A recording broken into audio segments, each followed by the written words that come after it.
Hey, it's AW and we back. And today, guys, we're going to be going with the Bleach anime, and I'm so happy it has returned. I'm very excited for it.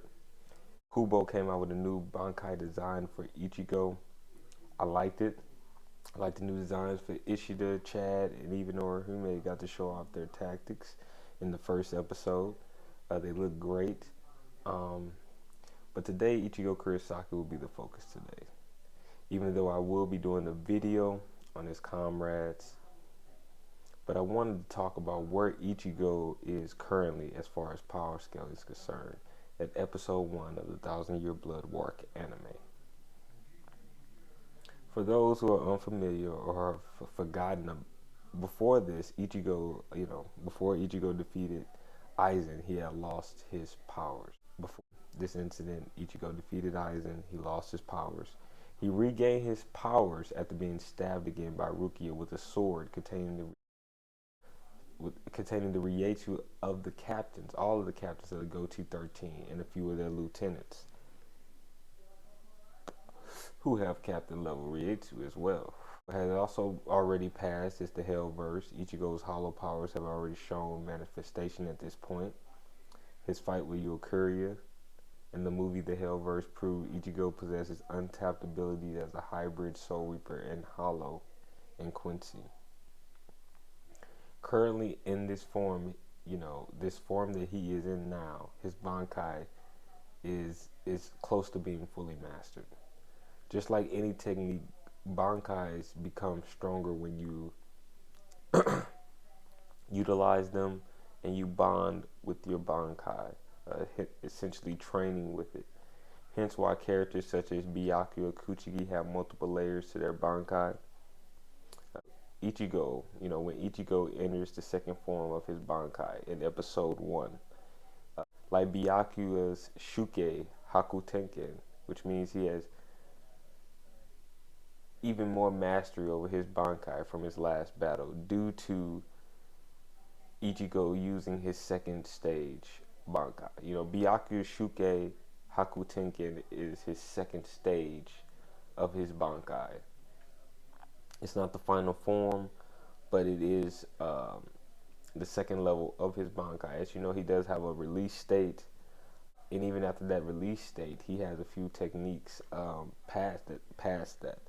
And so Ichigo is now on that level to where he's utilizing his second stage or his second level of his Bankai, just like Byakuya.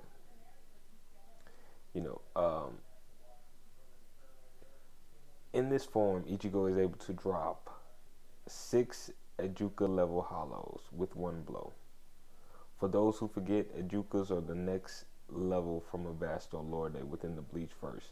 It is likely, other than maybe Orihime, the other two, Ishida and Chad, could have taken out the group of Ejukas by themselves, each alone, as both of them have shown to be above captain level fighters well before the Thousand Year Blood arc. And even the Aizen arc. Achieving one's Bankai is only the first step. Toshiro Hisugaya is evidence. Is the pure evidence of the initial, achieving one's Bankai is only the first step. Toshiro Hisugaya is the evidence of that, as it is apparent from the initial introduction of this young captain. We realize his Bankai isn't even complete. But the thing about power scaling in Bleach that makes it so interesting is the fact that the Bankais develop at different times with different effects for each character. When Ichigo first learned of his Bankai, it was in its infancy as far as his knowledge and power he had acquired through training towards that Bankai. After utilizing his Bankai so much, it is evident that Ichigo has strengthened the power of his Bankai to the point he is capable of destroying multiple Ejuka level hollows with one blow, a feat he would have struggled with at infancy or the beginning of his journey of power with his Bankai, learning his Bankai. Most lieutenant level Shinigami struggled. Uh, you know, most most lieutenant level Soul Reapers, barring Renji, Ikaku, and Kajuro, most lieutenant level Soul Reapers would have had difficulty destroying that many hollows at once, especially of that level. Increasing the density of your Reisu during Bankai is the key to evolving your Bankai. A Bankai has 3 stages. All stages are built upon the Soul Reaper's time and bond spent on knowing his or her Bankai. It is apparent Ichigo is in the second stage of his Bankai. We actually have already seen Ichigo's third stage back when he fought Aizen. That is what Ichigo's third stage would have been had he continued to train his Bankai for as long as you say someone like Captain Yamamoto.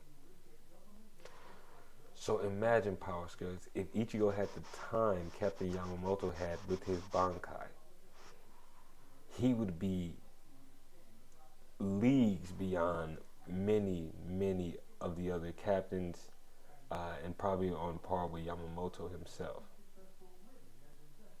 Uh, if he had fought Aizen after, during that time, his powers would not have dissipated, like they did during the Aizen arc, because he would have achieved that level through training and not an expedient improvised technique created by his father. But currently we're seeing Ichigo at the cusp of the second stage of his Bankai at the beginning of the Thousand Year Blood War arc, or the anime. I will be scaling Ichigo throughout this anime's journey, and every few episodes highlighting important feats and highlights for power scalers. Very few animes I will do this with, but this one has always been one of my favorites, so I'm going to make an exception. But for those power scalers who are wondering, where is Ichigo as far as power currently right now within the show? He is in the second stage of his Bankai, or the second level. We know Ichigo can break dimensions when pushed to the edge, but the current Ichigo stage 2 Bankai form is currently in infancy. I'm talking about this level 2 is in infancy. When we are power scaling Bleach, we have to understand that the stages of Bankai do not mean that the Bankai is stronger than a Bankai that is in stage 1. Or that character, just because that character has a stage 2 or a level 2 Bankai, that means he would beat a character who has only a stage 1 or level 1 Bankai, because that is not true. As many stage 2 Bankais as there are, none of them will be able to handle Yamamoto's stage 1 Bankai release, let alone his stage 2 or level 2 Bankai. Kiseki Urahara is another one where, due to his unorthodox method of acquiring his Bankai, his stage 1 Bankai is extremely powerful to the point it surpasses most Bankais at level 2. I'm sure Kiseki, just his release form, would be able to beat a lot of captain level Shinigami who have level 2 or stage 2 Bankais. Many captain level Shinigami are stronger than their Bankais and do not rely on their Bankais, and are very powerful without them. Scaling in Bleach is not dependent solely on the Shinigami's Bankai or where it is as far as the stages. As far as the levels of stages, that does not matter as far as scaling. It matters a little bit for certain characters, but Bleach has such a wide variety of techniques that we can also scale them based off of those techniques as well. So we as power scalers have to understand that the Bankai is just one aspect of scaling in Bleach. Currently, Ichigo's pillar stats in this form look like this. And like I said, guys, I'm very excited for this anime to be back. I will be scaling Ichigo during this journey, and I will be scaling many of our favorite Bleach characters. The one thing to take away from this is that Ichigo has mastered the first stage of his Bankai. The second stage or level of his Bankai has, if you'll notice, has higher density radiation in the attacks he utilizes. He also sports a different look, and due to his Bankai's special effects of increasing his speed, he seems to be able to outpace even Master Shumpo users while in this form. But that's yet to be seen. I can't wait to show you guys some of the feats within the anime, because I've already read the manga, so I know that he does actually outpace a lot of Master Shumpo users, using nothing but the special effects of his Bankai. And we'll get into that later on how important the special effects of Bankais are. But this is AW. Please hit that subscribe and like button. Let me know what you guys think in the comment section below. I'm out.